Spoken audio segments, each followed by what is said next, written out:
Okay, if everybody can grab their seats, hope you enjoyed your coffee break. We are back with Innovate. Want to remind everybody we're encouraging live tweeting. The hashtag is InnovateCA. If you're just joining us, you can find instructions on connecting to Wi-Fi in this. Whoa, sorry about that. In this blue packet.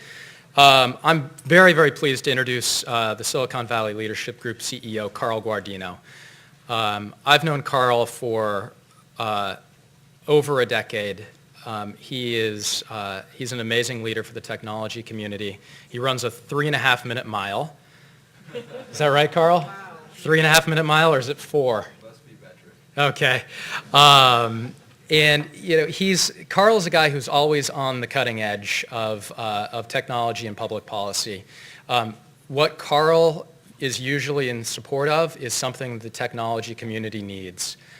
We may not know we need it until Carl says we need it, but when he says we need it, it's something we have to have. Carl is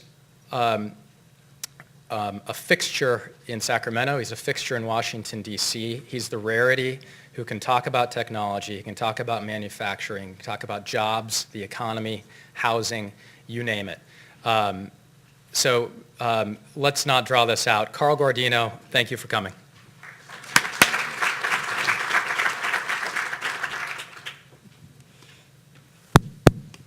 Mike, thank you. What a joy it is to be here today. And I want to build on the remarks that we just heard right before the break from Selvi Stanislaw, because she hit it on the head when she said we need leaders, and leaders have followers. I'd like to do something a little different, and I had emailed Bill Maley this weekend and asked if it was okay to take my comments in a different direction, and those remarks by Selvi really resonated with me and what I wanted to do this morning, because we're living at a time in a region, in a state, in a nation where leadership matters, where game changers are required if we're going to make a positive, proactive difference. So again, Mike Montgomery and Bill Maley, thank you for hosting today's conference and for being leaders and bridge builders in your own right. Before I jump in, though, I want to share with you a lesson on life that my mom taught me when we were growing up. I was the youngest of 4 boys, and she drilled into us early. When someone invites you to their home, when you meet someone for the first time, bring a gift. Bring something of enduring and lasting value that they will cherish forever. So I brought each of you a gift today. It's our Game Changers 2014 book. I know what you're thinking. Wow, Carl, can I have 2? Yes, you can. And here's the great news. With the holidays coming up, these make great stocking stuffers. Seriously, I gave my wife last year's version of Game Changers for Valentine's Day, and she is still talking about it. And what I learned was, the couch is not as uncomfortable as I thought it was. So after I've introduced my friend Gavin Newsom, who I believe is truly a game changer in California and was an author in an earlier iteration of this book, I will pass those out to you so that you can have them today. But again, the goal today is to talk about leadership and lessons that I continue to try to learn. And I'd like to share quickly with you 5 of those lessons on leadership. The first one, if your dreams don't scare you, they're not big enough. I recently had the pleasure of co-hosting President Jimmy Carter and First Lady Rosalind Carter in Silicon Valley for a Carter Works project, Habitat for Humanity Build. This incredible organization, started in 1927, has built tens of thousands of homes, often with those who will own and inhabit those homes at the end of the build all around the world. eBay CEO John Donahoe just led a build in China in a rural town without fanfare, without recognition. This is how it has caught on. The Carters, through the Carter Works project, the founder of Habitat for Humanity, were willing to dream in such a way that it scared them. And yet they're accomplishing those dreams on a much smaller scale. In our small community that we call Silicon Valley, 13 years ago, the Silicon Valley Leadership Group, where I have the pleasure of working, wanted to do something about these same issues, about housing and homelessness, about the unaffordable rental rates, about the cost of homes even then worse today. And we looked around the country for a vision of what we could do, and we found out that there were efforts called housing trusts throughout the United States. There were 300 plus 13 years ago. Every single one of them was funded by a tax or a fee. And as a business group, we were okay with that. Yet when we polled our citizens in Silicon Valley, the results came back that, good news, they thought a housing trust was a great and innovative way to tackle our affordable home crisis. Good news, they recognized that we had a crisis. Bad news, they didn't want to pay another cent in taxes or fees to fund it. My wife came up to me after that meeting and said, this is Silicon Valley. We don't have to do it the way everyone else in those communities have done it. Why don't we try voluntary contributions? Well, not knowing any better, we set a goal, $20 million in the leverage model that we were creating, with leverage $200 million in private development, and we should be able to initially assist 4,800 families equally divided for those who are homeless or at risk of becoming so, those who need safe, clean, affordable rental home, and those who would like to be first-time home buyers. We lit a fire under ourselves and gave ourselves 24 months to raise $20 million in voluntary contributions. Well, 10 months into the 24 is when the boom busted.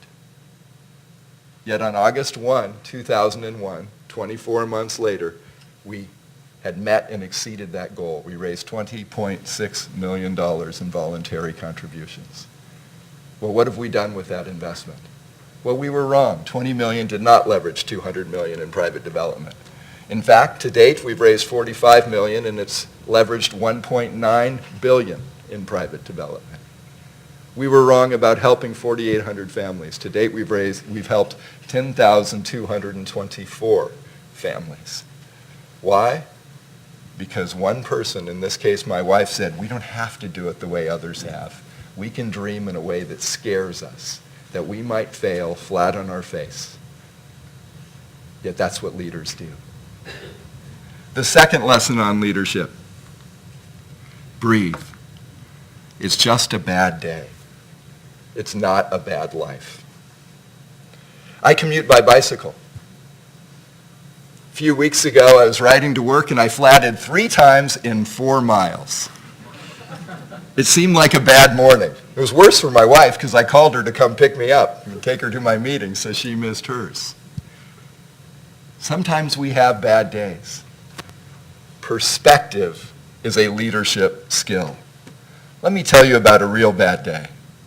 The person you don't recognize in that photo is a young man from Belgium named Mark Harrimans.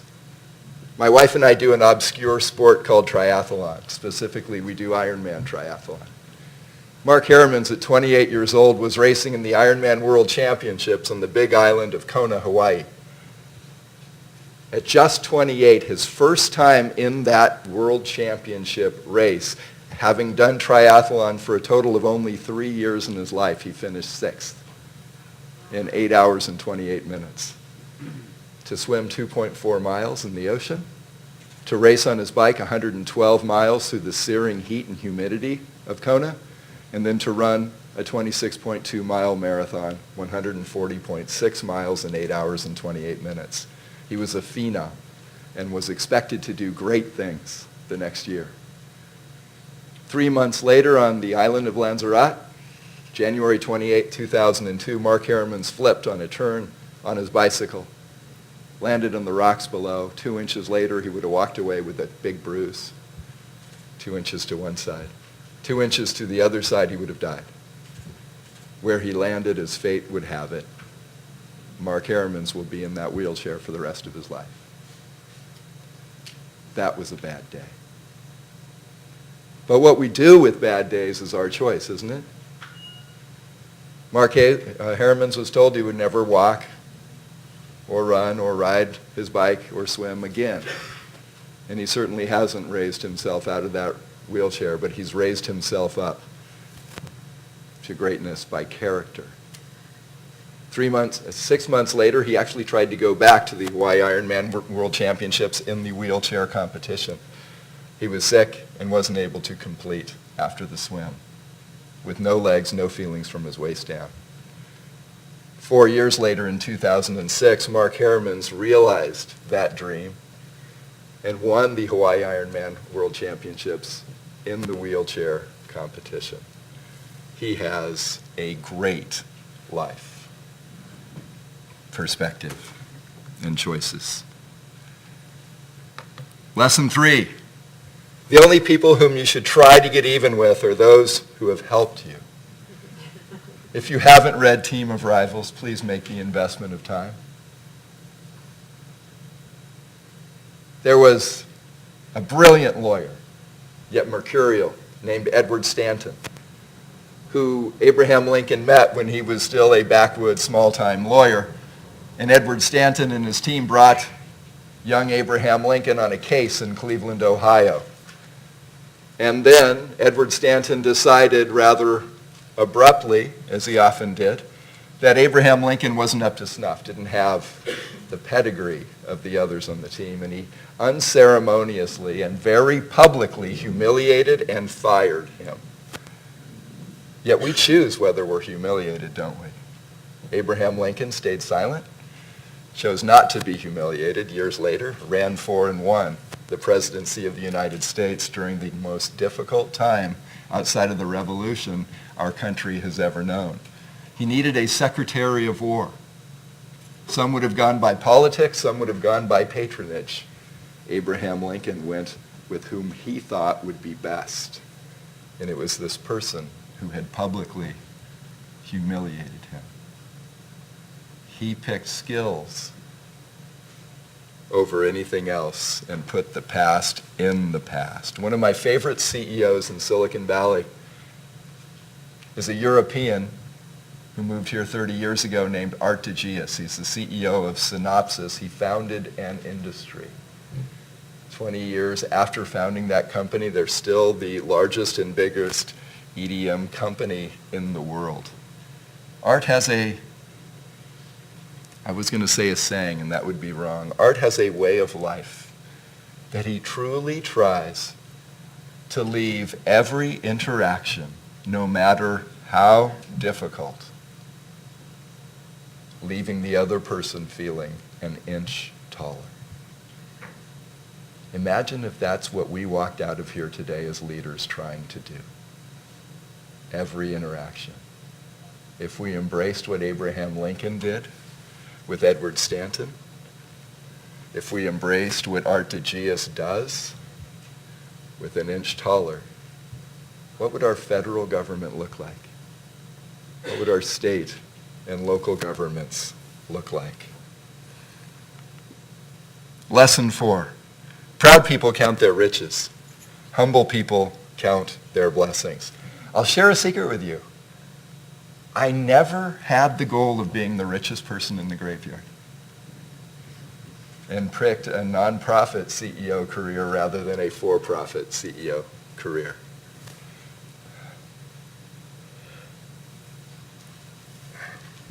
Last Thursday morning was Thanksgiving. How many of you entertained guests at your home? How many guests did you entertain? 5. 5. The person behind you? 9. 9. Any more than 9? 10. Double digits. Anyone? 30. Wow. That's impressive. My wife and I on Thanksgiving morning last year entertained 25,000 people. See, in 2004, we woke up on Thanksgiving morning and we flipped on KCBS, and Jim Taylor, our friend, was on the radio, and he was talking about 20,000 people downtown walking and running to help the needy, to feed the hungry. But here was the kicker. He wasn't talking about rich Silicon Valley. He was talking about Sacramento. Less than half the size, certainly less than half the wealth. Yet they had their act together, and they were doing something to start their holidays that was going to build community and help the needy and help others. And I turned to my wife and I said, somebody ought to do that here. And she gave me that famous Leslie look and said, well, maybe that somebody is you, fella. So having run in a lot of races, taken from other volunteers, we decided we would try to organize a race, give to others. We had never done that. That was 1 year later, 2005, wondering if anyone would show up at our first annual Silicon Valley Turkey Trot. 1,900 people showed up. Only 700 of them had registered in advance. We had to delay the race by a half an hour trying to register 1,200 more people on the spot. Fast forward 9 years, we're now the largest turkey trot out of 300 timed races in the United States. But we didn't have a goal of being the largest. We had a goal of being the best in terms of helping others and building community. Last week we raised and will give away $800,000 to our food bank, to a Healthier Kids initiative, and to that housing trust that I mentioned earlier. That brings our 9-year total to $4.2 million that we've given away. Why? Because we're not trying to count our riches. We're trying to count, especially in the holidays, our blessings. Lesson 5, let your faith be bigger than your fears. I'm going to get awfully personal for a moment. I hope you don't mind. This last October, the leadership group in the last 3 years held its 11th Women and Girls Leadership Summit, where we take 75 to 100 women tech executives and elected leaders into poor-performing, underserved middle schools throughout the San Francisco Bay Area. We do 3 a year, one in San Francisco, one in San Mateo, one in Santa Clara counties, where we bring together 300 to 400 young ladies aged 6th, 7th, and 8th grade to show them that they have choices in life. And those choices don't have to be dropping out of high school or never setting foot on a college campus, etc. Why do we do that? Well, sometimes your profession matches your personal, doesn't it? That's what leadership is about. Well, the little girl you see in the green shirt is our 9-year-old daughter, Jessica. The one dressed up like a little kitty cat with ears on her head is our 4-year-old daughter, Sienna. Let me focus for a moment on Sienna. In 2008, we were told by our doctor when we went in for a 20-week visit carrying our son Emmanuel, these words: your son has multiple and severe physical and developmental abnormalities, and he will survive no more than a week outside of the womb. If you're a parent, those are the words you dread. A week later, we lost Emmanuel. And then in September, we lost a second. And this is where you let your faith be bigger than your fears. My wife, an amazing leader, got on the phone and started calling to see if we could adopt. And we found in a small town called Ogden, Utah, a 17-year-old single mom who had dropped out of high school, already had a 2-year-old daughter at home, who was going to entrust us with her little girl. We flew out to Ogden, walked into the hospital room. She cried, my wife cried, my girl cried, not a dry eye in the house. And 24 hours after she was born, we carried that 5-pound, 6-ounce little baby, Sienna Alexandra, out of the hospital to be ours.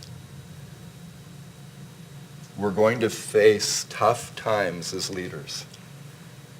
It was a rocky 18 months. Yet what we have gained out of it is the chance and the responsibility to raise someone else's biological child who is 100% and absolutely our child. Leadership matters. Tough times happen, and we can grow bitter or better through those circumstances. And the comments earlier were precisely right. We need leaders desperately, and that requires followers. I'm followed today by someone who is truly a leader. Had the pleasure of knowing Gavin Newsom for the past 10 years, humbly calling him a friend. He's a game changer, he's a bridge builder, he's a leader. When he was running for mayor of San Francisco, he took on an incredible network of interests when he proposed something called Care Not Cash. Many thought it would cost him the election. What it ended up doing was helping others who are homeless or at risk of becoming so. Just 36 days after being elected, he took on the issue of marriage equality. As his friend and mentor, Senator Dianne Feinstein, said, it's before his time. She was right, perhaps, but history has proven him right. When it came to energy efficiency in green buildings, styrofoam containers, he proved as mayor that in a big city you can have a big and global impact. And then as lieutenant governor in his first year, he said, California needs an economic plan. And people laughed at him. Yet he continued, and we do need that plan. Will you join me in welcoming to the stage the Lieutenant Governor of California, Gavin Newsom.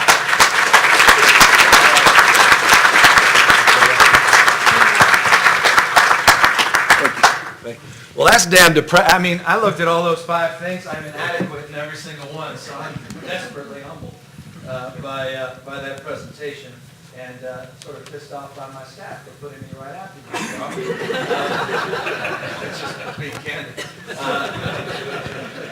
Putting everything in perspective. Don't ruin my day. That was great. Thank you, Carl, for the brief introduction. Thank you for the words of wisdom and the examples of leadership that you quantified. So a big round of applause for the great work he's doing. Here's a technology discussion. I don't even know how to use a lavalier mic. I'm going to spend a little bit of time with you and be as candid as I possibly can, because I'm at a point in life where I don't really care much about getting in trouble with some of the things I say or do. I have strong opinions about the topic that brings you all here together, and I have no animus towards any of you that are stuck in a system that I think is lousy. Everything I will say is not about individuals, it's about the system that I think is broken, I think is outrageous, and I think cannot continue as it has. But first, I want to back up and contextualize my thoughts. I'm a politician with a mic, so I'm going to say what I'm going to say, and it won't surprise you. I'm a politician with a mic that has a book that was just published.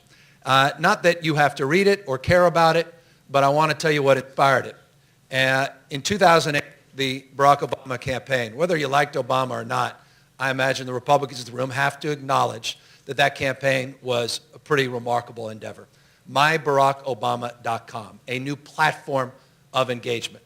35,000 self-organizing communities coming together across every conceivable difference. Yes, we can, the mantra of that campaign. Change starts, Senator Obama said, from the bottom up. All the lexicon that I started to embrace and appreciate, this notion of platform thinking, this notion of bottom-up thinking, this idea that one-way conversations are dead and are being replaced with two-way conversations, these 35,000 self-organizing communities that had come together. In an effort to continue the conversation, you may recall President-elect Barack Obama said that this conversation will not end on Election Day because government doesn't just mean getting elected. That he wanted that conversation to continue not just for the transition, not just for the first 100 days of the administration, not even for the first or second term, but he wanted to set the tone and tenor for a cultural shift in terms of civic engagement that would transcend his presidency. And he created something you may recall called Change.gov, a new platform to shift from campaign mode to a transition mode. In fact, if you want to quickly Bing or Google or Yahoo it, you'll see that Change.gov still has a static web page sitting there today. Some of you may recall this intimately because you may have participated in it. He invited those millions and millions of people that came together in the campaign to participate in an unprecedented town hall. Millions online, thousands in room, exponentially larger than this, to continue that conversation, to set the tone and tenor for the next generation of Americans. He asked people, and you'll see in the static page, the opening letter says, "What's on your mind, America? Is it the war in Iraq? Is it the war in Afghanistan? Is it the war on terror? Is it the financial meltdown?" Remember, this is 2008. Is the issue of climate change your top priority? Come and participated in this unprecedented engagement. And people did. Overwhelming numbers came together on that fateful day. And folks were sitting there, bated breath, anticipation, the enthusiasm building up about what was on the American people's mind, this direct engagement with the president-elect, once-in-a-lifetime opportunity. And just as we did about 9 or 10 months ago, the Academy Awards, when Michelle Obama opened up the envelope, in this case, President-elect Barack Obama opened up the envelope with the aspirations of the American people. The number one priority, you may recall, on that fateful day, was it Iraq, Afghanistan? Was it the financial meltdown post-Lehman Day? No, the number one issue on the American people's mind was legalize marijuana. Well, the president-elect's reaction was not dissimilar to yours. And you may vaguely recall, he got in a little bit of trouble. Folks were upset that he dismissed their voices because people were quite sincere. This was their top priority. So what did the president-elect do? He did what probably 9 out of 10 of us would do in his position. He turned off the site for reconstruction. It was just too overwhelmingly possible. People loved it. It was too popular. Had to fix it. And it literally disappeared, and it was shifted into the whitehouse.gov site. This bottom-up candidate transitioned to a top-down president. Yes, we can became yes, he can. All of a sudden, those voices that were amplified to turn out the vote, to write checks, to volunteer, eager to participate in a two-way conversation post-election day were, well, many just disappointed. And we shifted into the old model of governance. This is not an indictment of President Obama. No, this transcends his tenure. This is the way we govern. The way we govern here in Sacramento, most assuredly. It's the way we govern in most local elected offices. It's the nature of government. And it's not working very well for many folks. People are growing increasingly frustrated because the world around them is changing radically, but government is not changing at all. To wit, the inspiration for a 2-year process where I traveled the country looking at best practices and started thinking about the ways technology can help us not get elected, but technology can help us to engage citizens. My belief is this, that we don't do things with people in government. We tend to do things to people in government. We treat citizens as subjects. You're inert. You vote, I decide. That's the old top-down model. It has served us well in government for centuries. Heck, it's even served the private sector well, hasn't it, for centuries as well. But as Don Tapscott and others have been writing about ad nauseum, people are reconciling this fundamental fact, particularly in the private sector. The industrial economy has run out of gas. It has served us extraordinarily well for a century and a half.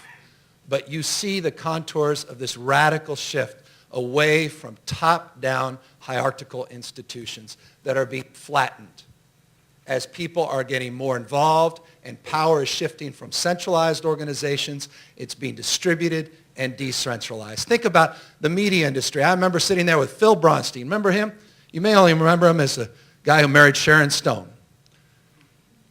His foot was eaten by some dragon or something down in a zoo in Southern California. Well, Phil was the editor of the San Francisco Chronicle. I remember sitting there, and it wasn't that long ago when Phil was in a room, not dissimilar to this, and someone says, hey, Phil, talk about the future of the newspaper. And they said, hey, what about this guy, Phil, this guy named Craig? And he goes, well, Craig who? He goes, oh, that guy Craig with the list. And Phil goes, oh, no, Craig Newmark. Craig's list. Yeah, no, he's a friend. We got this. Don't worry about that. It's a shiny new object. We're paying some attention. Well, as you know, Phil's no longer at the newspaper. 79 major newspapers in North America have gone out of business. It was flattened. The old top-down, hierarchical, centralized, organized, big media, one to many, flattened by technology, just like that. I remember being mayor, wasn't that long ago. God, it's good to be mayor. 2004. Not just for other reasons, being lieutenant governor. I know what you're thinking.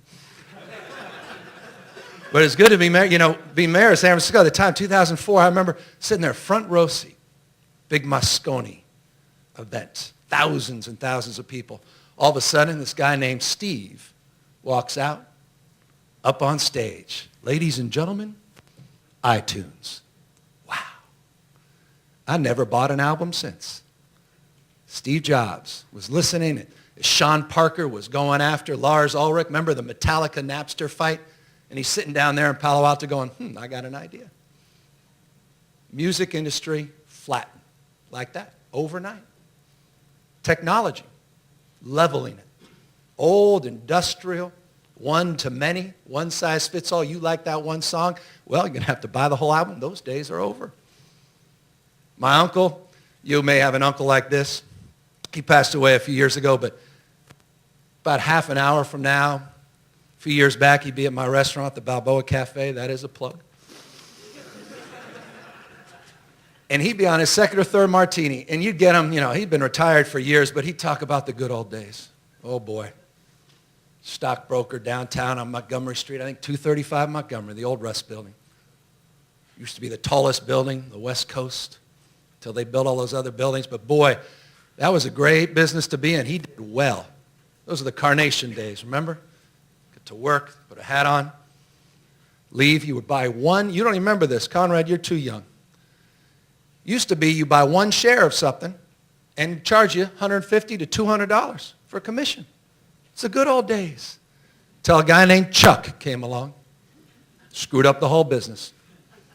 Chuck Schwab, this discount brokerage, E-Trade, all this technology, flattening and leveling that old system where you had no choices.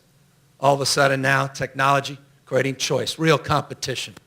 The old model now making way for new model.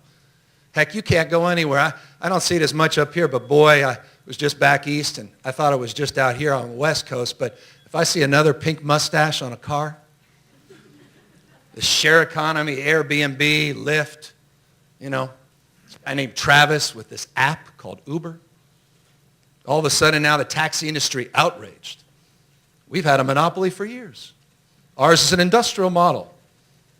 Can't get a cab? Well, just raise the fares and maybe we'll add a cab or two. Now all of a sudden technology is going to level that industry. Just like that. You're seeing the contours of change everywhere. But government, we're on the leading cutting edge of 1973. You know that. Isn't that when the architecture was built at the DMV? Right?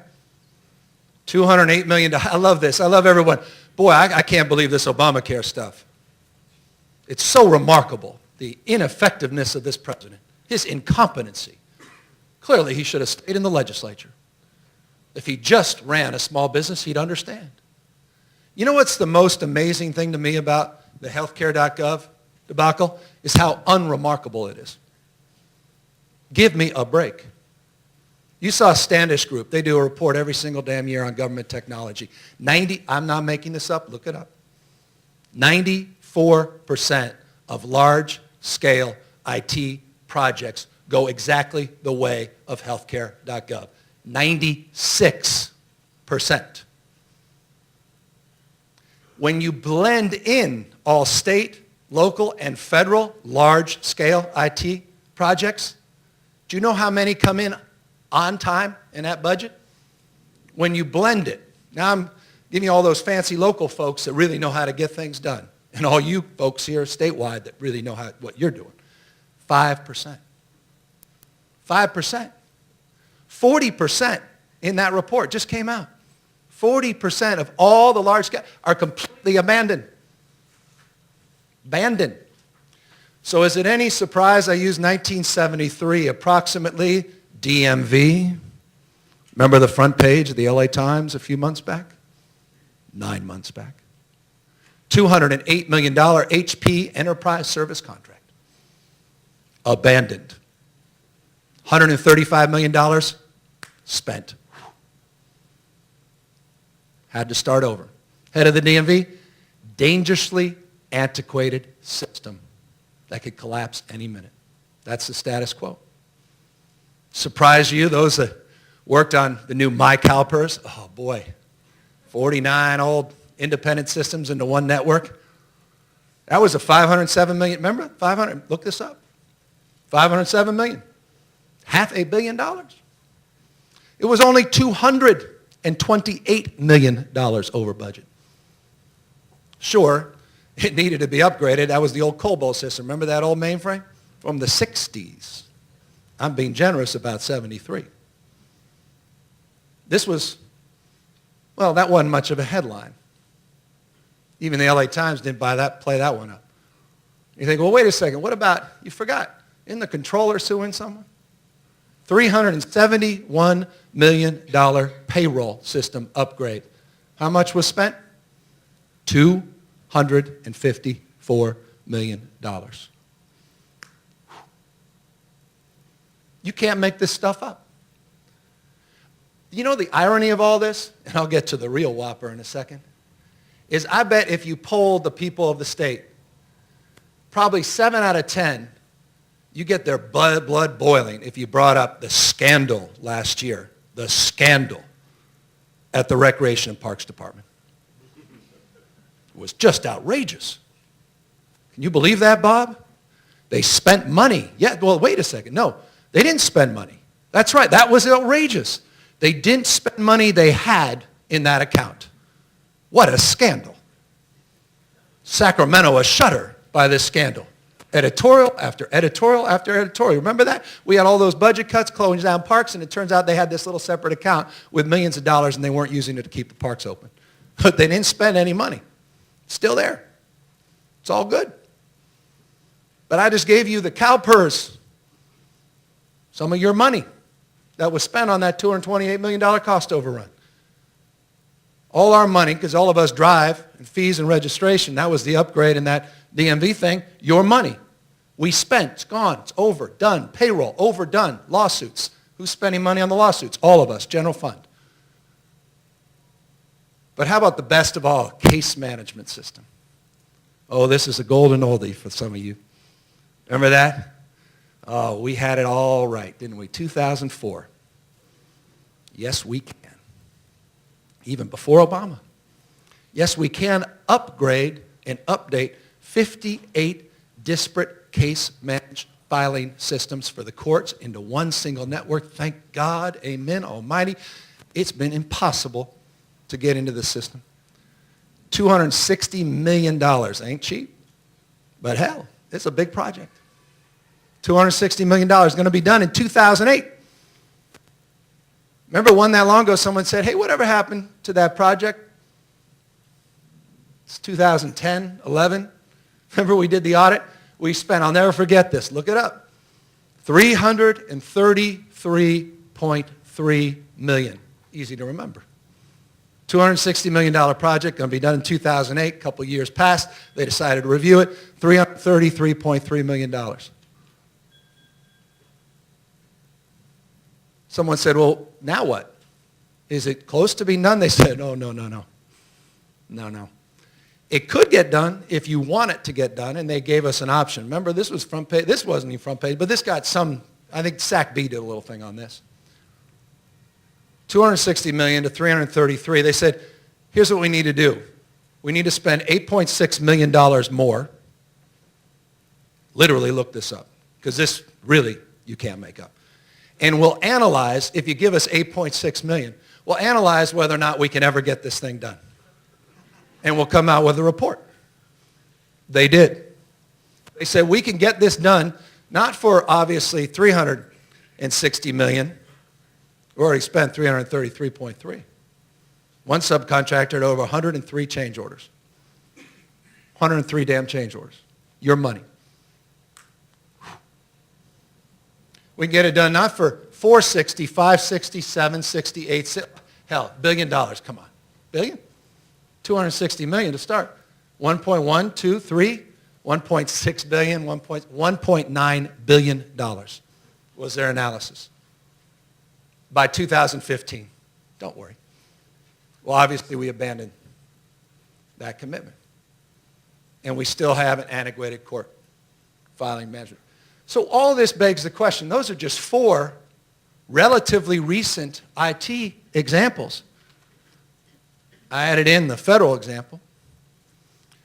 How can you be serious in a world where the industrial economy is being flattened? How can you be serious to maintain the same mindset that brought you this debacle as we move forward? You can't continue to do what you've done and even get what you've got. The world is changing at such a rate and speed, our heads are now spinning. We're being left behind. And you know what? I saw Carl's 2 beautiful kids. Those are digital natives. Their brains are wired differently than every single person's in this room. You can't educate them like we were educated, and you sure as heck can't serve them like we've been served. We're digital immigrants. We've been learning the language of technology, right? This world, as Tom Friedman loves to say, is no longer connected, it's hyper-connected. He loves using this great example. Boy, I love it too, because it just sums things up so brilliantly. The book was The World is Flat. You all know it. New York Times bestseller in 2005. Not 1995, 2005. He said in that book, which was about globalization and technology, that's what the book was about, globalization and technology. In the book, you look under the index, under A, B, C, D, E, F, F, FA, FAC, Facebook is not even in there. It's about globalization and technology. He says in 2000, we had an interview with him a few months back. He said, you know what, 2005, Twitter was a sound. The cloud was in the sky. 4G was a parking space. LinkedIn, a prison. Apps were things you filled out to get into Sacramento State. Big data was a rap star. And Skype, for most of us, was a typo. Those things didn't exist, and now they're ubiquitous in our lives. No longer connected, as he said in 2005, but hyper-connected. And the convergence now of technologies, my gosh, genomics, synthetic biology, artificial intelligence. I have a winery. They printed out, I'm not even making this up, a few weeks ago, a bottle I had never seen for our new winery. I said, what do you mean you printed it? They said, we printed it. That's why you've never seen a bottle like this. They pushed send on a computer. Additive manufacturing. Robotics, artificial intelligence. Was anyone surprised watching 60 Minutes last night? Give me a break. They've been delivering pizzas in Germany with drones for years, Jeff Bezos. Big deal, delivering a book 4 years from now in 30 minutes or less. Convergence of technology, no longer connected but hyper-connected. Continue to do what you've done. Remember that old saw? Continue to do what you've done, you'll get what you've got. No longer. Give me a break. Look at New York Times bestseller list today. Tyler Cowen, wrote The Great Stagnation, just wrote a new book, Average is Over. If you haven't read it, read it. Woody Allen was wrong. 80% of life is not just showing up. That was the old industrial mindset. That may have been true, but no longer. You're competing on a global curve, not just with cheap labor, but cheap automation, cheaper robotics, cheap software. And most ominously, we're now competing with cheap genius. The global curve has risen. So must we. Let me close. Connect some dots. Because all that may be theoretical and not mean much. I think it's great that someone decided that California should move cautiously to the cloud in 2013, or at least begin the conversation in 2013. I think that's wonderful. I do. I think that IF, whatever you guys call it up here, all this government language is, frankly, an Incumbent Protection Act. So I don't buy your information request. God bless, but good people can disagree, and clearly I'm in the minority because we already did it. But Christ, the cloud was conceived, aspects of it, in the 1950s. Hell, just do a little Wikipedia search on the damn cloud. All right, sure, the 60s it started scaling. But I remember a guy named Mark Benioff leaves Oracle in the 90s and started Salesforce. Why do I know that? Because he's in San Francisco. I mean, Eucalyptus, remember that company? 2008, they had truly moved forward with open APIs for the cloud in '08. So I'll be fair and say, all right, '08, it really started to scale. There are 12 states that have a cloud-first policy. California is not one of them. Idaho, Alabama, Minnesota, Texas. I know how sensitive we are to Texas. New York, New Hampshire, New Jersey. Shall I continue? You get the gist. Wyoming, Colorado, but not California. It's inconceivable to me with respect to the request for information on CalCloud this summer. Come on. Give me a break. I had to break your rules to become the first state agency as lieutenant governor to go to the cloud. Well, we're concerned about security, sir. Well, we have 3 people, and we really don't do much.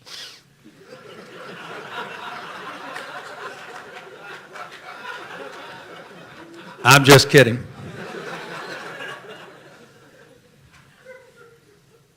It's cultural, not just technological. We're still building out systems, IT departments, still building and buying. And you have this on-demand resource that's always iterating, that's scalable. And you're still debating it? The world is changing. And we're still stuck in an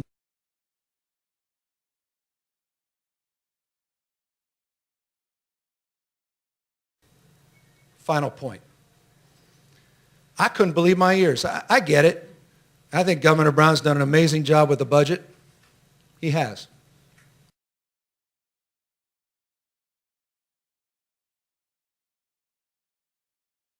Choices. Some credit for making tough choices on taxes, too. Impacted every single person, especially on Black Friday. Or Cyber Monday. What was it? But we cut the budget for something as simple as open data. You haven't updated your open data sets in years. I mean, my gosh, how foolish that is. Hell, if I were governor, I am when the governor's out of town, so this is an opportunity. No, I'm serious. We actually drafted an executive order. I'm just warning you, Governor Brown. We did. I mean, When I was mayor in 2009, we required open data sets, machine readable, downloadable, open data. Cost us nothing. You heard from one of the folks that benefited from it today. You got the guy who came up with this brilliant idea, See, Click, Fix. He's right here in the audience. All these private sector companies that started to pop up because we decided to take information that was captured in the vaults of government and just put some simple data sets online at each city department and make them available. Tried to standardize them best we could. Some high-value data sets. What the hell does that take? Nothing. Simple executive order. Governor should do the damn same thing. You can, if you're quoting me, take out the word damn. You should do the same thing. Just put the resources back into that data portal we have. Get serious here. Ronald Reagan got it. Remember Governor Ronald Reagan? President Ronald Reagan? He's the godfather of the open data movement. In the 1980s, he said, you know what? We got all this fancy satellite technology, and you are paying for it. You're subsidizing it with taxpayers' dollars. And you know what? It's in the vaults at NOAA, National Oceanic Atmospheric Association. It's doing us really well, but my gosh, after a tragedy where a plane was shot down in airspace over Russia, they thought it would be the right time to consider the impact of that data if made available to private interests. And took that data, and every single one of us in this room has been a beneficiary with a simple thing called GPS. We all have AccuWeather, the Weather Channel. Billions and billions and billions of dollars of economic activity. Cost taxpayers not one penny. Millions and millions of jobs. What else exists in the vaults of your agency that was subsidized by the people? What right do you have to claim it when it's ours? I think about that. I chair state lands, something the lieutenant governor does do. And we're now moving forward to start getting standardized data sets to make those available. We're doing something called OpenGov to make all our budget online and easily navigable. We're starting to get serious about not just preaching, but practicing some of these principles. Every state agency should be doing the same. But what it requires, yes, Carl was right, leadership. Doesn't require money, requires leadership. A new mindset towards a new default, cloud and open government. Not the current default, which is opacity, opaque, closed, industrial, top-down, hierarchical. We're in a world of radical openness.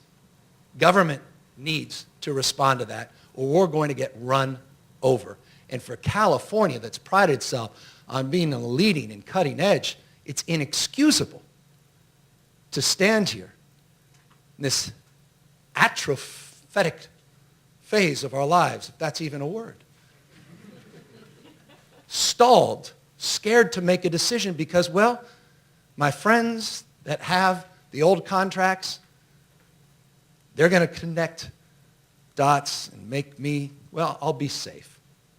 The biggest risk is to change the way we've done things. The vested interests, God bless them, they don't want to see any change. I mean, hell, the vested interests are writing your RFIs. They're helping draft our RFQs and our RFPs. They've got teams of lawyers working full-time, but the abolitionists of the world, all these other folks, they don't have the capacity to compete, so it's an Incumbent Protection Act, an IT cartel that has been fabulous, but it's a closed system in a radically open world. It's got to be broken down. 46 out of 47 contractors on healthcare.gov had long histories of procurement with the federal government. Only one didn't. You think Cloud is not going to find the same fate? Give me a break. Maybe I'm challenging folks today to prove me wrong. I hope I'm wrong.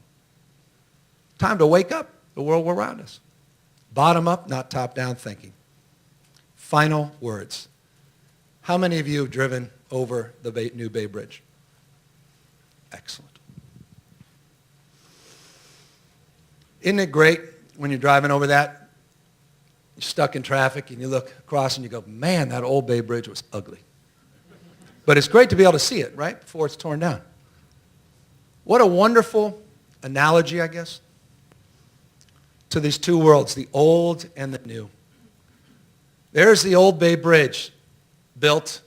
I know the engineers in the room will disagree with me, but let me just at least make an argument. Built top down. It's closed. Literally, truss system closed. Built in the 30s.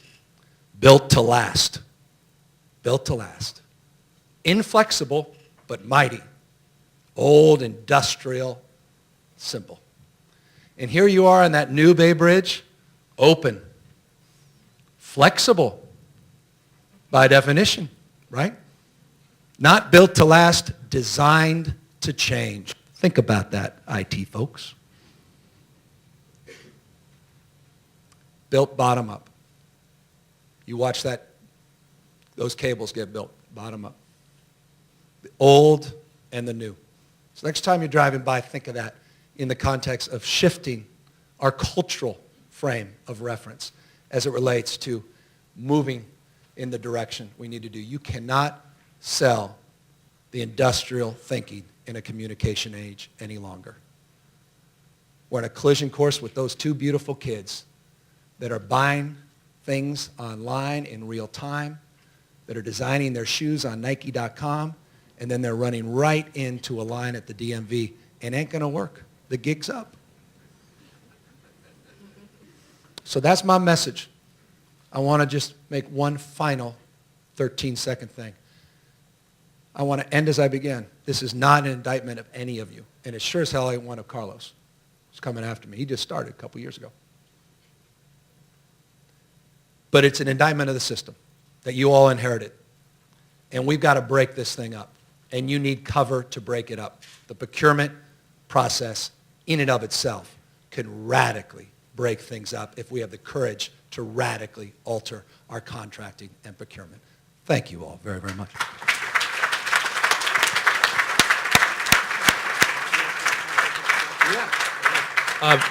We're going to take a couple quick questions for the Lieutenant Governor. Bill is walking around with a microphone, and I'm going to give this back to you.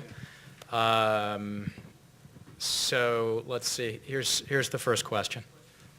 Yes, I really appreciate your speech. It's very motivating for us entrepreneurs. And my question is about education, about the missing skill gap between our current education systems and the skills needed for the 21st century. What bridges are being built to help either both charter schools or the skill sets get more implicated quicker in a more 24/7 world? Yeah, look, I mean, I was making the case about us competing not just against cheap labor, but cheap genius. I serve on the UC Board of Regents and CSU Board of Trustees. Two other proof points that the Lieutenant Governor is not as irrelevant as you and I think he is.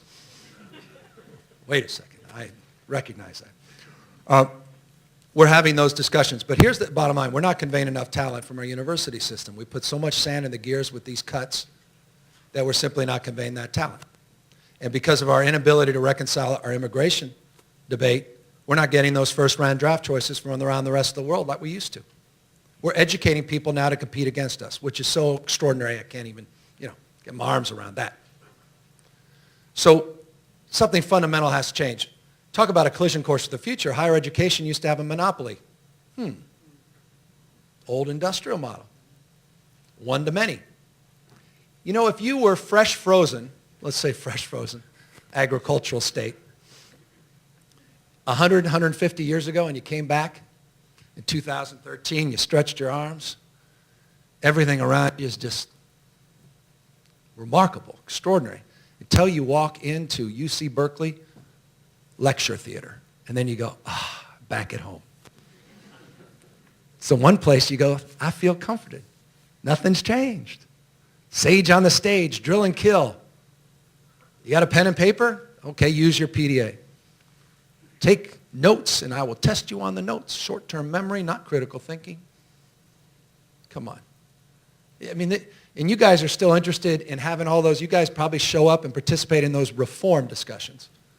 Hell, I have no interest in reform. I remember Mother Teresa said it. I used to always got offended because, yeah, people have different points of view about Mother Teresa. She was either this wonderful magnate, or just a tough, tough. But there was a great article about Mother Teresa, and the headline was, Mother Teresa refused to go to peace rallies. Or rather, excuse me, I already gave you the punchline, refused to go to anti-war rallies. Now you know where I'm going, right? You think, well, what the hell's her problem? Not showing up at anti-war rallies. Because she would only go to pro-peace rallies. My only point was it's a different mindset. I don't want to reform because reform assumes you're using the same ingredient. You want to reform your IT strategy, you're missing the point. You've got to reimagine it. You've got to rethink the entire strategy. Your default, again, has to be openness, not building and buying. Your default has to be active, not inert citizenship. It's about co-creation. It's about collaboration. It's about true transparency. It's about participation. It's a participation generation. Age of you, being designed around you. You've been bathed in bits. All of these young folks bathed in bits. The world being designed around you. Customized, not standardized. Thus, the education answer. We've got to customize curriculum, flip the classrooms, use the tools of technology where the lectures are at home, and now you have coaches and mentors, aka teachers, working in collaborative settings, not based on your time of life or your data manufacturer, but based with different age cohorts. So there is a different kind of mentor-mentee relationship. Not single subjects, more broadly thinking. It's about the 4 C's, collaboration, communication, critical thinking, creativity, not the 3 R's. I mean, it's not that complex. And technology is going to play a huge role. Got a question in the back? Hey, I was just wondering what sort of role you thought crowdfunding had in open government. Well, I'm about to find out because I'm about to crowdfund a thing called Kindergarten to College. Something I started as mayor. We give every single kindergartner a college savings account. It's awesome. And then we match people's savings that families put in. Over half the families in our public schools when I left as mayor didn't even have access to bank accounts, the families, and now their children do. There's a great sense of pride. Simple contribution. Now we're going to crowd fund. In fact, ask you to participate in a week or so. We're going to begin the crowdfund just to raise $50,000 to match. We have someone who's already going to match the 50 to raise $100,000 for the incoming kindergarten class in our city. I want to see this in every kindergarten in California. I'm huge. Look, it's all about mobile. If you guys are this should be, it's like the economy, stupid. This is like obvious, right? It should be in every one of your agencies. Say mobile, comma, local, comma, social, comma, cloud, comma, crowd. Mobile, local, social. Thank you. Cloud, crowd. It's economy, stupid. That's the world you're living in. Crowd is a big part of it. One wrap-up question for you.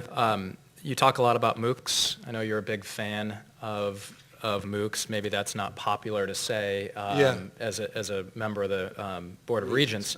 But I think they're very cool. I think it's the way of the future. You might throw a MOOC comma in there. But how are we going to deliver this? And I've talked about this a lot, broadband networks and delivering access to as many people as possible. But if MOOCs are the future, how do we deliver that access to everybody? Well, so you remember this guy, Sebastian Thrun, the world's leading expert in artificial intelligence. This is the guy who went to Google X, created those crazy Google glasses, big part of the artificial intelligence components that are part of these driverless cars that I'm told Alex talked about some time ago.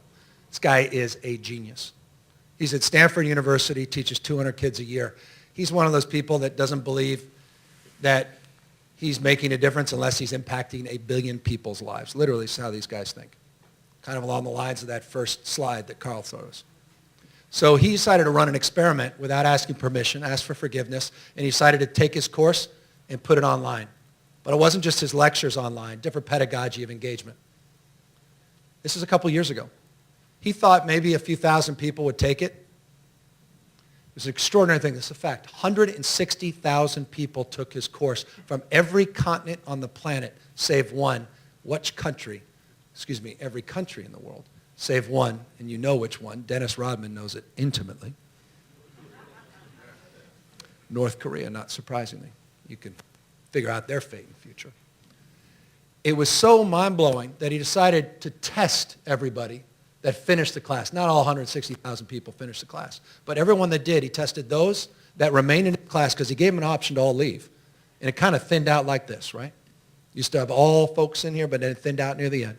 And then he retested everyone. The top 200 people that scored 170 outperformed, were doing it exclusively online, weren't even in the lecture hall. He quit right after that. Started something called Udacity University. This is just a couple years ago. Udacity just controversially partnered with San Jose State, running some courses. It's called a MOOC. They call these massive online courses. Terrible, terrible, right? MOOC. They've got to change that. You have others, edX, Coursera, MIT and Harvard, been doing the same thing. And he asked folks that were many, he said, well, would you take my class again? Those that survived said, no, those that did both, that were still showing up. I said, we love you, Sebastian, but, some of us need to fast forward you. Others said, well, I need to rewind you. I don't learn as fast as this guy right here. We're all different. And so this is a contour of something radical. Here's the answer to your question. Who the hell knows who's going to exist in a few years? They're in their Alta Vista phase. For the tech geeks in the room, you know what I'm talking about. Hell, it's not even out of the garage. And I love everyone has decided whether or not they're going to work.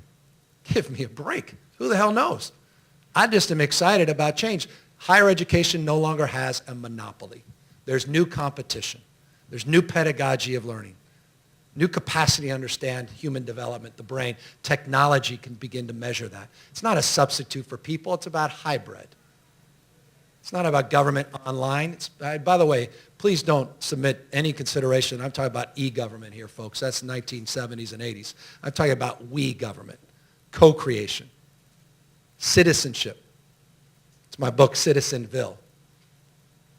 It's not about waiting for the legislature to tell you where to go. It's about engaging your customers 24/7. So MOOCs are going to play a big part of that. Broadband, don't even get me started. I don't even know where to begin there. I really don't. I just don't have. We all know the digital divide is profound and significant. It's less access now to the technology or the platforms. It's access to the information of how to utilize those platforms that become a bigger problem. The biggest, interesting, and I will close on this, because Carl brought up the issue of homelessness, which is near and dear and the reason I got into politics in the first place. I was down at a homeless shelter. They're doing an update of our 10-year plan to end chronic homelessness in San Francisco. And we went into a homeless shelter. I said, what's the biggest problem they have right now? I said, well, theft. I said, what do you mean? Well, I said, theft, because everybody is trying to use their cell phones and they're plugging them in, and we're having all these cell phones. And I'm thinking, man, who would ever, smartphones, not just cell phones, who would have thought 5 years ago that the number one complaint you'd get in a homeless shelter were smartphones being stolen? You can't make that up, to wit the point about the radical nature of the change that we're experiencing. So that's, again, what I'm hoping we focus on here in the state, and it's kind of change that I hope to see all of you lead. And I just want to, in closing, truly say thank you for your leadership and your examples. Thank you for sticking in this, those of you that are part of our IT efforts in this state. And I just want to offer this to you. I got your back. The biggest risk is not taking one. Someone needs to have your back. Dogs don't bark at parked cars. I want to hear a lot of barking as it relates to changing the procurement and contracting with information technology in this state. And I will do everything I can to be there for you and make the case that you did the right thing, even if the outcome wasn't as intended.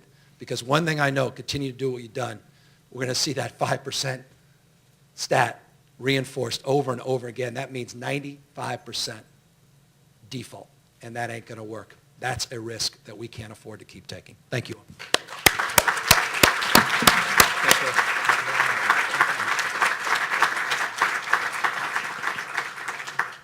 Whew, okay. It's a tough position to be in, to be me or Carlos Ramos. I love Carlos. This is so unfair.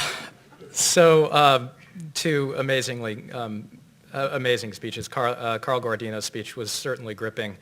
and one of the best I've ever heard. And I think we just heard a call for change from the Lieutenant Governor, who really wants to shake up the way that we do things. And this is exciting. This is very, very exciting. So let's continue the excitement. I'd like to welcome the state CIO and the head of the Department of Technology, Carlos Ramos. He's another one of the top 25 doers and dreamers as named by Government Technology. I just ask you to bear with him. His PowerPoint speech somehow got lost in the cloud. So he's going to wing it, but I had a chance to hear some of his remarks a couple weeks ago, and we're lucky to have him. This is just start to finish a real all-star group of speakers, and Carlos has some amazing things that he's going to tell you. He's going to inspire you, and let's welcome Carlos Ramos to the stage.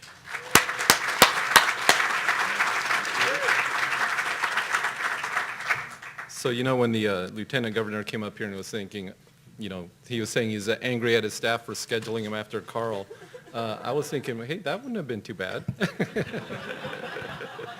But, now you get to go from from the frying pan into the fire. You had a politician with a microphone. Now you have a bureaucrat with a microphone up here and no PowerPoint. So you guys are really in trouble. So let me start off by saying a couple of things here. One is I want to say thank you to TechWire and to Cal Innovates for hosting this session. In a way, I feel like the speakers were up here really preaching to the choir. Most of you, I believe, are in technology, right?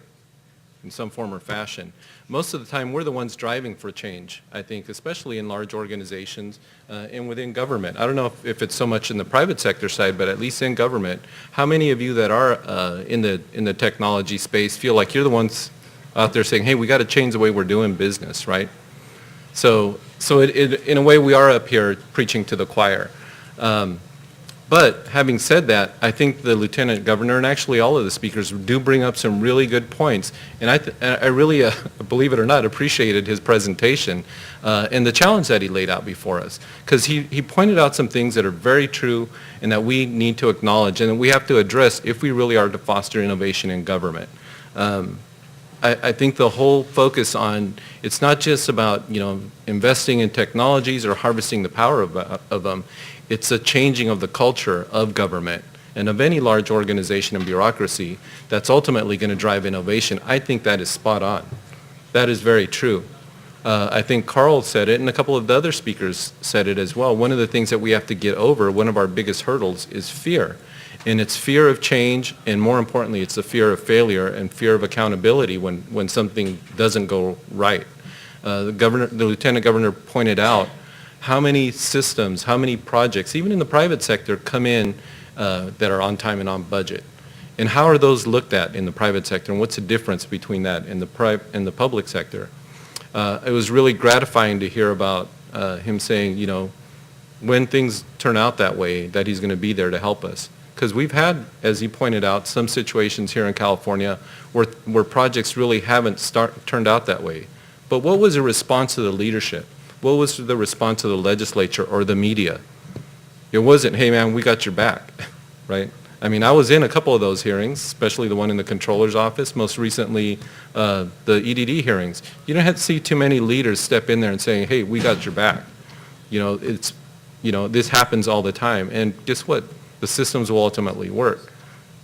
So it is refreshing to see leaders like the Lieutenant Governor, like Senator Padilla, that are here that do get it and that acknowledge there is going to be some hiccups along the way. But we have to accept those if we want innovation and if we want change. Having said all of that, really what I wanted to talk to you about is, okay, now we've heard about the need for innovation. We've heard of what's happening in the private sector. We've heard of what's happening at the local government sector. Can it happen at the state government? And I guess what I'm here to tell you is, in spite of what you heard, innovation does actually happen and is happening here in the state of California. Now, it may not look exactly what it would look like over in the private sector, but it is happening. But what I want to talk to you about is, what does it look like Does it happen in the state government? And how can we make sure that it continues to happen? I think one of the first things that we have to do is we have to acknowledge that there are some differences between the public sector and the private sector. Really it's kind of a basic, but in reality, those differences can be very, very different and very telling and can have a significant impact on the level and the pace of innovation. So first and foremost, let's compare the private sector and the public sector. One of the things that really, to me was kind of an eye-opener was that we that are in the public sector, especially those of us at the state government level, don't have the built-in competition that you have in the private sector, right? Competition, I think, is good. It spurs innovation, it spurs change, and it incents folks to make things better, to change your business models to be more effective and efficient. We at the public sector, for the most part, really don't have competition. Folks don't have the option of going and saying, hey, I don't like the way California issues permits, I'll go to Idaho. I'll go to New Jersey. I'll go to Texas and ask them to issue me a building permit. They might move their business, they might relocate, but that's really a pretty significant life change for a lot of folks. The other difference that we have with the private sector is that for the most part, we have customers that I would say in 99% of the time don't really want to be our customers. They just don't have a choice. Think about, we had Sylvie Stanislaus over here today. She talked about her customers, right? People that pay taxes. How many of you here really love being a customer of the Franchise Tax Board? Let me see a show of hands. Come on, we need the money, right? It's good for the state. Most of our customers don't want to be customers. And, it's not just the taxpayers. It's folks that are on unemployment, folks that are applying for benefits, folks that have experienced a flood or some sort of natural disaster. Most of the time when our customers come to us, they don't necessarily want to be our customers. That makes a big difference in the way that we interact with our customers. Here's an example of it. You're a customer, you want to, let's say you lose your job, you need to apply for benefits, or you need to pay your income taxes. So we, unlike Amazon, we don't ask just the basics. We want to know a lot of information from you. We want to know, okay, what's your name? What's your marital status? Are you married? Do you have kids? What are their names? What are their social security numbers? What are your wife's social security number or your husband's social security number? Where do you work? Where do you bank? Where do you keep your money? Who's your employer? Where do you live? We collect a lot of information, and if you're applying for some of our other programs, we may ask you information about what's your health status? You have any diseases? Have you adopted kids? You have foster kids? How long have they lived with you? How old are they? A lot of very sensitive information that we collect. So that places a little bit of a difference. First of all, folks don't want to be our customers. They don't necessarily want to give us that information, but we make them give it to us in order to interact with government. So it really changes the dynamic of what you can and can't do with that information. The Lieutenant Governor was talking about the cloud. California is in the cloud. We're moving into the cloud very rapidly, but we do have to move a little bit gingerly.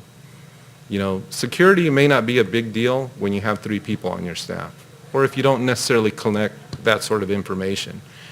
I guarantee you if you're the Franchise Tax Board, or if you're the Employment Development Department, or you're the Bureau of Vital Statistics, or the Office of AIDS, or the Department of Social Services, you have to be very, very careful with what you do with people's information once it gets there. Here's another significant difference between us and the private sector. There really is no budget for R&D in the public sector. I know it's going to shock you to hear that, but we don't have a set aside to go out and do research and development. And what's worse, we don't really have a lot of tolerance for failure. R&D is all about trial and error. Finding what's going on and then figuring it out and making it work, right? What's new? Does it work? Most of the time there's failure there. There really is not much of a tolerance for failure in the public sector. So that's another challenge that we have to deal with. And then finally, I think one of the biggest challenges is that we don't have necessarily a single decision maker in government. Not even the governor, not a state CIO, not a departmental CIO, not even Sylvie Stanislaus, right? We don't get to make the decisions all by ourselves. We have the citizenry to account for. We have policymakers in the legislature to account for. We have organizations that manage the state budget. And we have to go through a whole series of decision makers in order to make something happen and to move something. And we also have an entrenched bureaucracy, let's say, some of the inertia that happens. So how do we go about making innovation and happen in government? I think there are a couple of steps that we need to do. I also have a 5-step process. Carl shared with you his 5 lessons. I had 5 steps that I wanted to share with you. So let me start with the first step. The first step is by doing exactly what we're doing today and what some of the speakers did, is we have to acknowledge the fact that we cannot continue to do things the way that we have been doing them. Why? Because they don't work. You know, you heard several examples today of how business models have transformed. The governor, lieutenant governor was just talking about that, right? What's happened to the entertainment industry, what's happened to the music industry, what's happening to the taxi industry. Same sort of thing is happening in government. We have to look at how do people function and do their business nowadays, and we have to look at the way government functions today. So the first step is to look at what we're doing and understand that it doesn't work, and it has to change. Here's a couple of examples, and this is just a personal example of my own. It just happened to me this last weekend for Thanksgiving. So I went out of town. I went to visit in-laws over in the Midwest, and I have a son who's off in college, another son whose wife and he live in the Bay Area, and the plan is we're all going to converge at my sister-in-law's house in Chicago. So I thought about it after the fact, and I thought, how did I go about getting myself and my family there and planning the whole trip? And it was all through technology, and it was markedly different the way I did it this time than if I had done this 10, 15 years ago. Everything from flight reservations, car rental reservations, even dinner reservations, we did that online. Getting directions from the airport, because I've been to her house once or twice, but she lives outside of Chicago, and I don't really know Chicago all that well. So I leveraged technology to find the directions from the airport to her house. I have a daughter who wasn't able to join us because she's in Europe. So on Thanksgiving morning, I didn't call her up. We got on the little tablet device and we Skyped. My son, who's in college, brought his homework with him, and he brought a laptop to do his homework. At one point, we're in the middle of doing something, and it always happens, right? Your wife says, "Oh, shoot, we need paprika," or whatever it was for the... So guess who got to go to the grocery store, right? So I went to the grocery store to pick stuff up. And then while I was at the grocery store, I received a text, "Oh, don't forget to get X, Y, and Z." So even the shopping list is done through technology.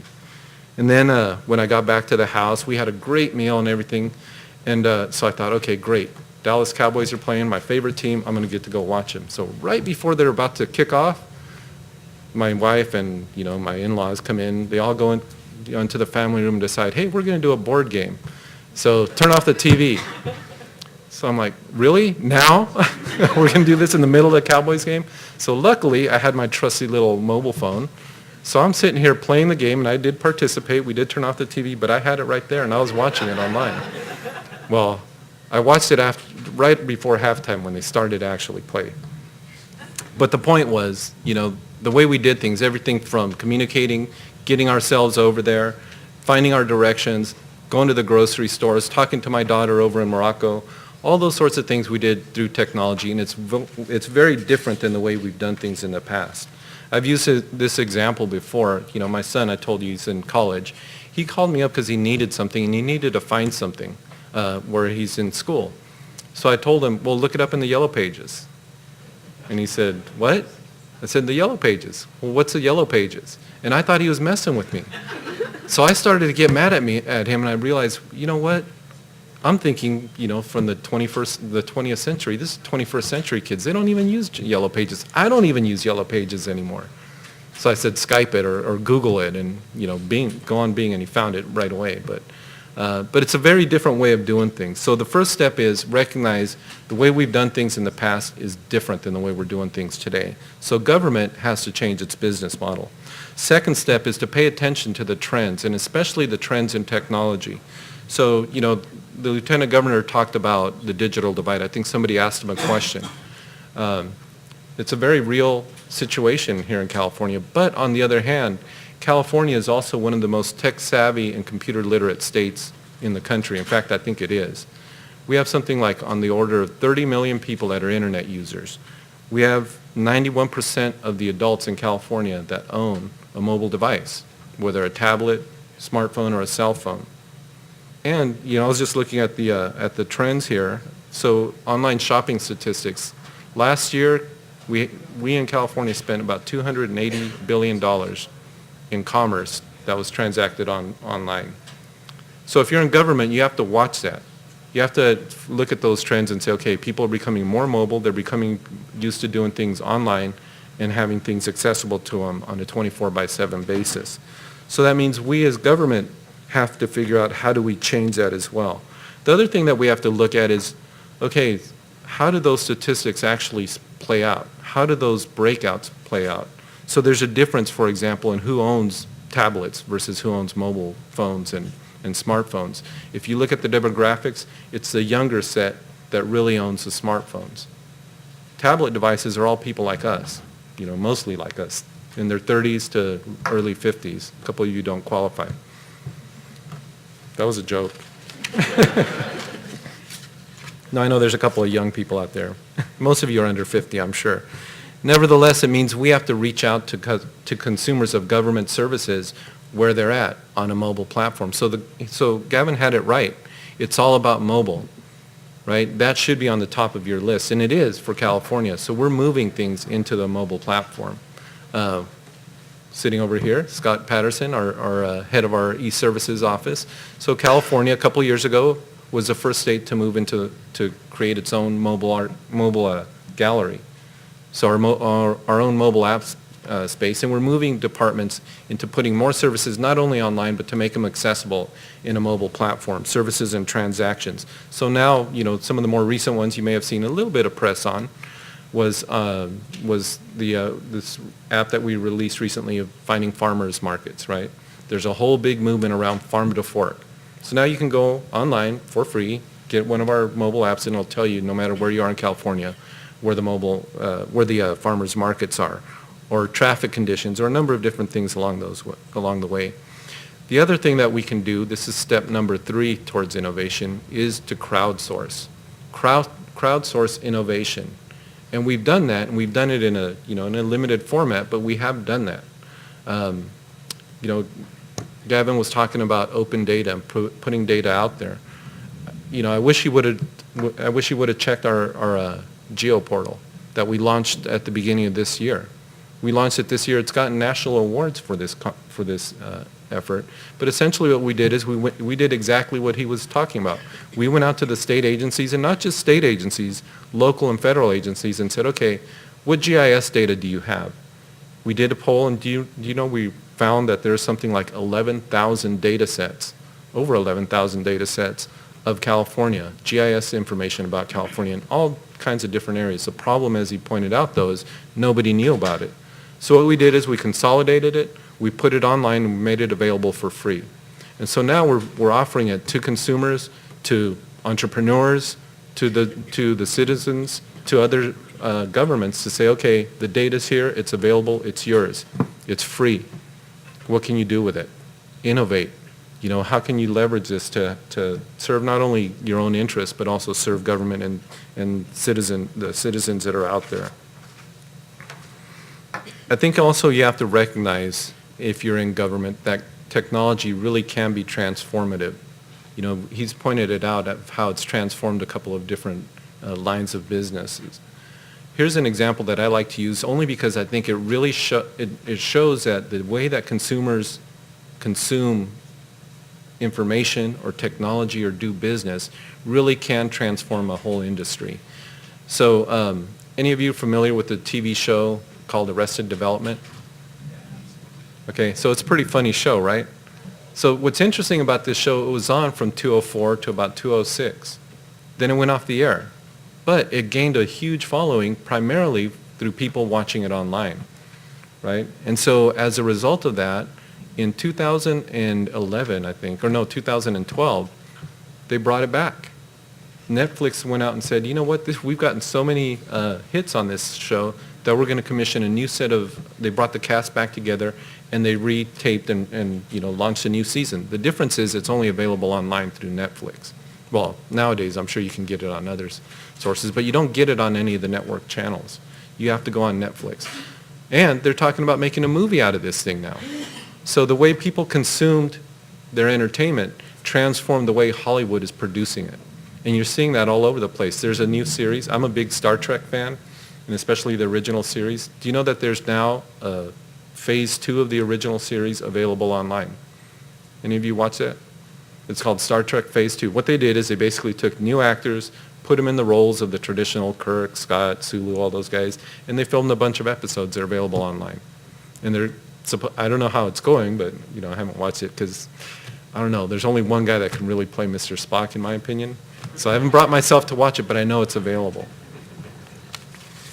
So I think in government, one of the things that we have to recognize is the power of technology to be transformative. Step 3, I think, is to set strategic goals. So he had it absolutely right. We do have to set out markers. We have to set out goals and policies that say we're going to leverage technology to enhance the way we interact with government's consumers, to make government available to them at their convenience and at their pace of speed, really on their platform. So I wanted to share with you just a couple of the goals, the strategic goals that are included in our strategic plan. Interestingly enough, our very first goal is to make government more accessible and make it mobile. Right? That's been in place for a couple of years now. That's our policy, and we're trying to drive departments towards that. Secondly, the whole issue of the cloud and, building the infrastructure. One of our goals is to make sure that we have a reliable and available IT infrastructure. That's why we're putting infrastructure in the cloud. It's not an RFI, it's an actual RFP that we're very close to actually awarding that. Why? Well, because if you shut down our computers, if you shut down our technology, you shut down government today. That's the way it works today. So we have to leverage, the availability and the reliability of the cloud. Although I will point out, even that is not all that secure and reliable. We have, for example, our email in the cloud. Just about a month ago, we had a major outage of our cloud email system. And it went on for several hours, and you should have seen government scramble. So as government, we want to leverage the cloud. We are going to leverage the cloud. We're doing that now. But you also have to be very strategic about that. You can't just go out and say, okay, everything in the cloud right now today. You do have security and privacy to consider, and you have to have the reliability of the infrastructure. So we are in the cloud. We're moving even faster and further into the cloud. And the whole purpose of that is to foster innovation, to take the burden from the CIOs, from the IT departments, of dealing with the mundane, the infrastructure part of it, and free them up to focus on the business-oriented, the business-centric, and more importantly, the consumer-centric parts of technology. And then lastly, I think we do have to address and acknowledge the digital divide.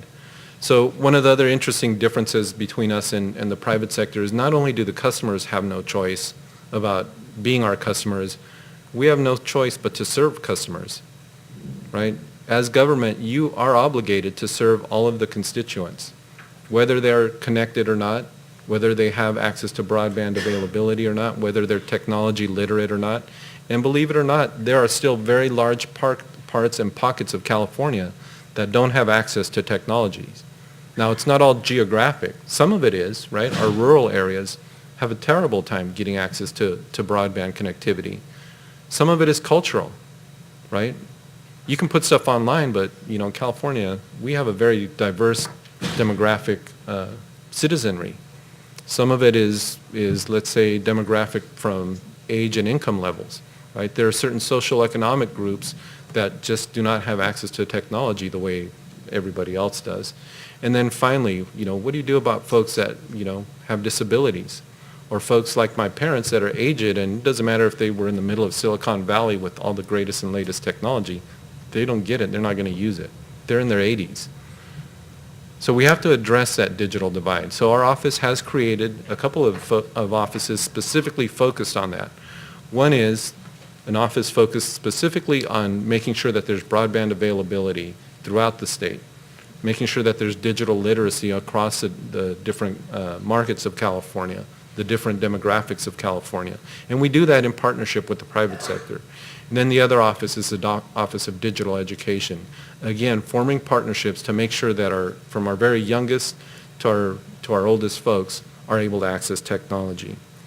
Having said all of that, I think their innovation is happening and it is possible. And I think, the challenges that we hear today, whether it's from the entrepreneurs that say, hey, we want to do a better job of interacting with government, We want to be able to provide or, develop apps and provide them to you, or develop technology and provide them to you, or our policymakers who say our policy, our legislation, our strategy has to align with what's going on out in the real world. We need all of those partnerships. So I'm here to tell you from the office, from this administration, from the Department of Technology, we're embracing innovation. We're fostering it. We are careful. I'm not going to deny that.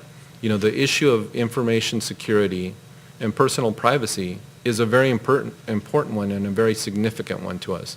So we are trying to be careful in terms of how quickly we embrace technologies, especially technologies that, yeah, they've been around a couple of years, but certain things have to still mature. It's not always necessarily all about the technology. It's the business models.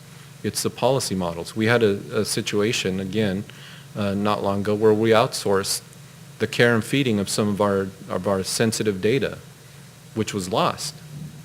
Okay, so how do you handle that? How do you, in the government sector, you have to be held accountable. There's no escaping accountability. How do you deal with those situations? There are some things that we still have to figure out. But I think in partnership, we can still get there. So I know we're running really late. I'll only close with these thoughts here. Innovation is possible. Innovation in government is certainly the way to go. And there's a couple of things to do. One is we have to set strategic goals.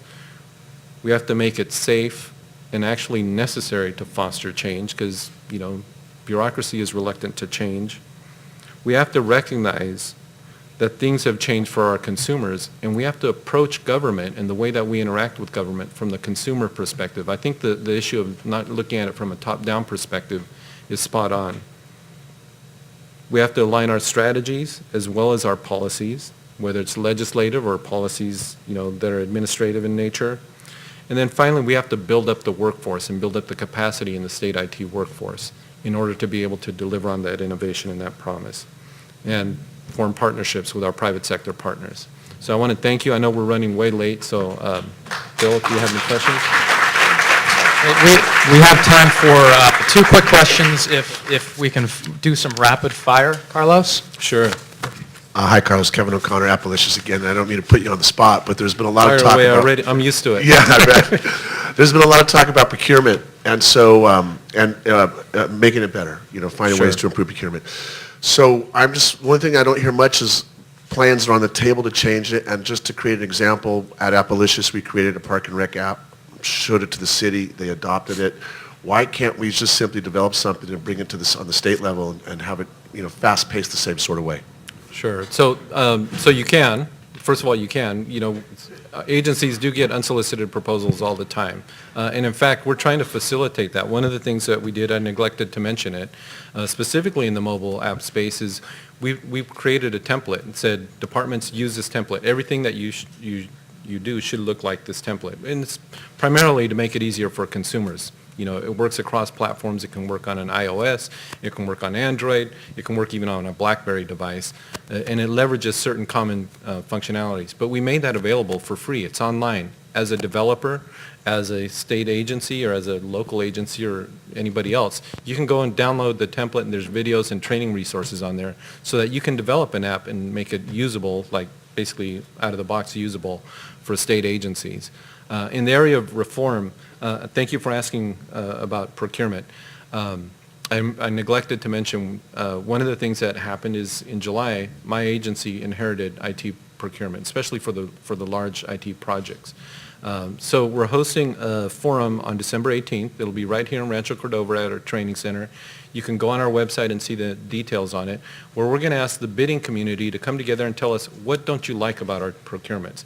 What specifically should we change? And we're going to do it by posing a series of questions. How do we make it shorter? How do we remove the obstacles that keep you from bidding? How do we factor in vendor accountability? And we're going to ask specifically for your ideas and thoughts on how do we do that. And then we're going to go and implement them. So there is a significant number of efforts, or a significant amount of effort on IT procurement. Anything else? Okay, thank you very much. Thanks, everybody, for coming. I know we're running a little bit late. If there... Wow.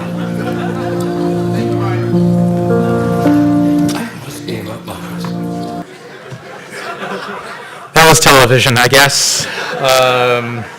Thank you for coming. If you're interested in seeing this a second time, you can watch it on the Cal channel. Anyway, as